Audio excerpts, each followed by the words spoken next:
ये जो श्रीमद् भागवत है ये कोई साधारण ग्रंथ नहीं है। सबसे पहले तो ये समझ लें, आप जो कथा सुनने आए हैं ये कथा कोई साधारण कथा नहीं है। संतों ने, महात्माओं ने, विद्वानों ने, भक्तों ने, रसिकों ने भागवत में और कृष्ण में कोई भेद नहीं रखा है। ये श्रीमद् भागवत क्या है? प्रत्यक्ष कृष्ण एव ही, साक्षात श्री कृष्ण ही हैं। आप किनके सामने बैठे हैं? बोले श्री कृष्ण के ही समक्ष आप विराजमान हैं।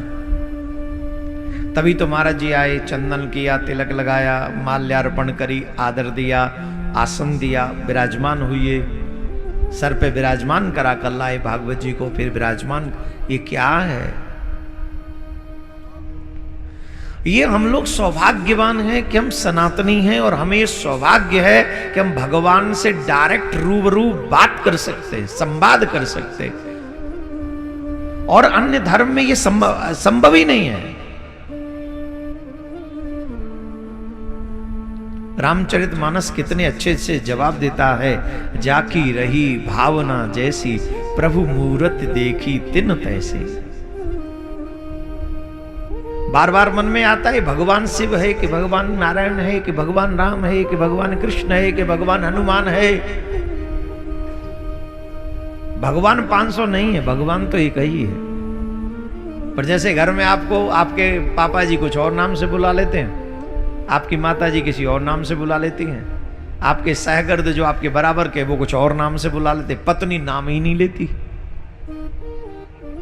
सही है गलत है? पत्नी नाम थोड़ी लेती है, एजी ओजी से ही काम चलाती है। ना तो तुम एजी तो हो नहीं, ओजी भी नहीं हो, और बंटू का फोड़ तो बिल्कुल भी नहीं हो। एजी ओजी बंटू का फोड़ थोड़ी हो, फिर भी पत्नी तुमसे एजी क्यों कह रही है? वो सम्मान देने का भाव है। तो आपने उसको भाव को समझा और आप एजी बन गए। तो जब भगवान के द्वारा बनाया हुआ मानव एजी बन सकता है, ओजी बन सकता है, तो परमात्मा भगवान अपने भक्तों के कहने से नरसिंह क्यों नहीं बन सकता? बाराह क्यों नहीं बन सकता? कच्छप क्यों नहीं बन सकता है? नरसिंह क्यों नहीं बन सकता? राम क्यों नहीं बन सकता? कृष्ण क्यों नहीं बन सकता? वामन परशुराम क्यों नहीं बन सकता? जब तुम पत्नी के कहने से एजी ओजी बन गए तो वो अपने भक्तों के कहने से कछुआ भी बन गया, मछली भी बन गया, वो सब बन गया। भगवान ने कहा जो तू चाहेगा वो मैं बन जाऊंगा, बस तू चाह ले। तू मेरे लिए कुछ चाह ले कि मैं हूं तेरे लिए कुछ। वरना प्रहलाद जी ने कोई वेदों का स्तुति नहीं किया था कि खंबे से भगवान प्रकट हो जाए। कोई वेद स्तुति नहीं, कोई वेद स्तुति नहीं। नारायण नाम लिया था, जा मिलने, भगवान ने उसको तार दिया था। तो जाकी रही भावना जैसी, प्रभु मूरत देखी तिन तैसी। यत्र यत्र भवेत् पुण्यम शास्त्रम भागवतम कलो, तत्र तत्र सदैवाहम भवामि त्रिदशे सह। भगवान स्वयं कहते हैं इस बात को। भगवान स्वयं कह रहे हैं कलयुग में जहां जहां पवित्र भागवत शास्त्र रहता है वहां वहां सदा मैं और देवता उपस्थित रहते हैं। समझ में आ गया कि नहीं? समझ में आया कि नहीं? जहां भागवत विराजमान होता है, मैं अकेला नहीं, समस्त देवता भी वहां आकर बैठते हैं। अब आप सोचते होंगे कि जब देवता विराजते हैं तो दिखाई क्यों नहीं पड़ते? प्रश्न आएगा कि नहीं? नेगेटिव आदमी तो यही सोचेगा कि अगर भगवान है, आते हैं, देवता भी आते हैं, तो दिखाई क्यों नहीं, दृष्टिगोचर क्यों नहीं होते? इस संसार में बहुत सारी चीजें ऐसी हैं सूक्ष्म से सूक्ष्म जिन्हें आप देखने में असमर्थ हैं। आप धरती के नीचे थोड़ा सा गड्ढा खोदिए, करोड़ों करोड़ों कीटाणु रहते हैं, करोड़ों। और ऐसे ऐसे कीटाणु भी रहते हैं जिन्हें आप देख नहीं सकते अपनी आंखों से। दही खाते हो आप लोग? दही कौन कौन दही खाता है? खाते हो?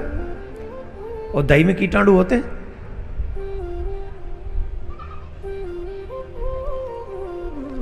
आप कहेंगे हमने तो नहीं देखा, क्योंकि तुम्हारी सूक्ष्म दृष्टि है। माइक्रोस्कोप देख लीजिए, कांच लीजिए और उससे देखिए, उसमें आपको काले काले तमाम कीटाणु दिखाई पड़ेंगे। इस संसार में जो भी कुछ है सब देखने की क्षमता आप में नहीं है। आप सब नहीं देख सकते। जिसको देखने लायक तुम्हारी आंखें बनाई हैं, तुम सिर्फ उतना ही देख सकते हो, उससे ज्यादा नहीं। 1 किलोमीटर के बाहर तुम देख सकते हो, तो क्या 1 किलोमीटर के बाद दुनिया नहीं है? तुम्हारी क्षमता है, सीमित क्षमता है, उसी क्षमता में देख पाओगे। और परमात्मा की क्षमता असीमित है। उसकी दृष्टि से कुछ भी छिपा हुआ नहीं है। वो सब देख सकता है, सब कुछ देख सकता है।